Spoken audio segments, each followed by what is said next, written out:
पहले भीम पटेल जी जो building repairing का फंड देते हैं, अच्छा वो किस तरह से आपकी बिल्डिंग में इस्तेमाल होता है? 3 लाख या 5 लाख रुपया फंड देते हैं अमीन पटेल साहब जो, उससे पूरी बिल्डिंग तो रिपेयर होती नहीं है। वो बिल्डिंग फिर 2-4 साल 5 साल में वैसी के वैसी ही हो जाती है हालत उसकी। पूरी बिल्डिंग कंप्लीट करने के लिए बहुत पैसा लगता है और इतना पैसा बिल्डिंग वाले हमारे जो भी रहते हैं वो निकाल नहीं पाते। तो ये कैसा होगा कि पूरी बिल्डिंग रिपेयर होगी और वो पूरी बिल्डिंग कंप्लीट होएगी? हो ही नहीं सकती है ना।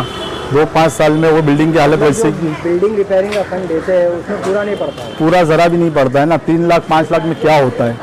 पब्लिक अपना पैसा भी निकाल के करती है तो इतना पैसा होता नहीं है और बिल्डिंग बनती नहीं है। तो इससे अच्छा है कि ये बिल्डिंग टावरों में जाए तो अच्छा रहेगा। डेवलपमेंट होए तो बहुत अच्छा रहेगा। लोगों को मतलब अच्छे घर मिलेंगे, रहने के लिए अच्छी सोसाइटी मिलेगी। हम ये चाहते हैं।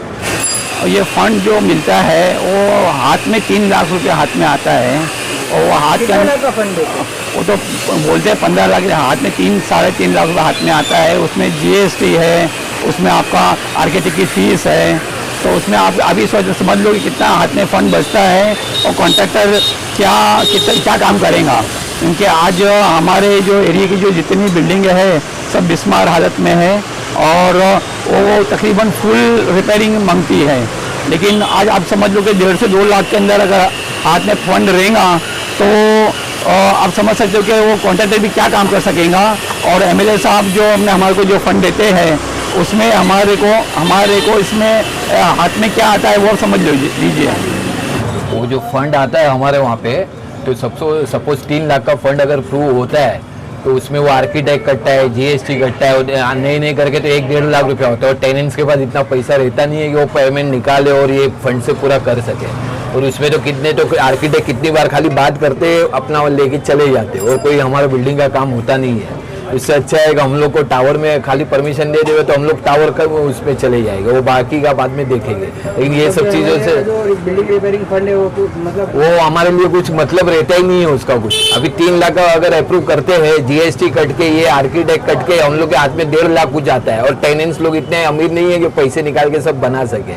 और जो जितने वो आर्किटेक्ट भी रहते कितने तो आधे काम छोड़ के चले जाते, आधा काम छोड़ के चले जाते कि बोले भाई पैसे नहीं है, फंड नहीं है तो कहाँ से हम लोग करेंगे करके। तो इसमें हम लोग को भी प्रॉब्लम होता है। अब इससे अच्छा तो ये है कि मतलब टावर में दे रहे हो तो हम लोग का एक टेंशन खत्म हो जाएगा कि ये बिल्डिंग हम लोग को हमेशा कोरोना ने डेवलपमेंट के लिए दे देंगे तो ये अच्छा है। अभी हमेशा हम लोग कंप्लेंट करें, हमेशा वो आर्किटेक्ट आए, कोई कितने आर्किटेक्ट बदलेंगे। अब तो आर्किटेक्ट भी आके चले जा रहे और जो बता रहे कि इतना फंड है वो हम लोग निकाल नहीं सक रहे। कहाँ से निकालेंगे इतना? मैं 96 सलीम स्ट्रीट से बोल रहा हूँ। मैं बिल्डिंग में देखो ना कोई देखने आ रहा है ना कोई पूछने आ रहा है। अल्लाह भरोसे हम लोग वहाँ पे रहते हैं। वहाँ पे छोटे छोटे बच्चे, अल्लाह ना करे कल सुबह कुछ हुआ तो उसका जवाबदार कौन होगा?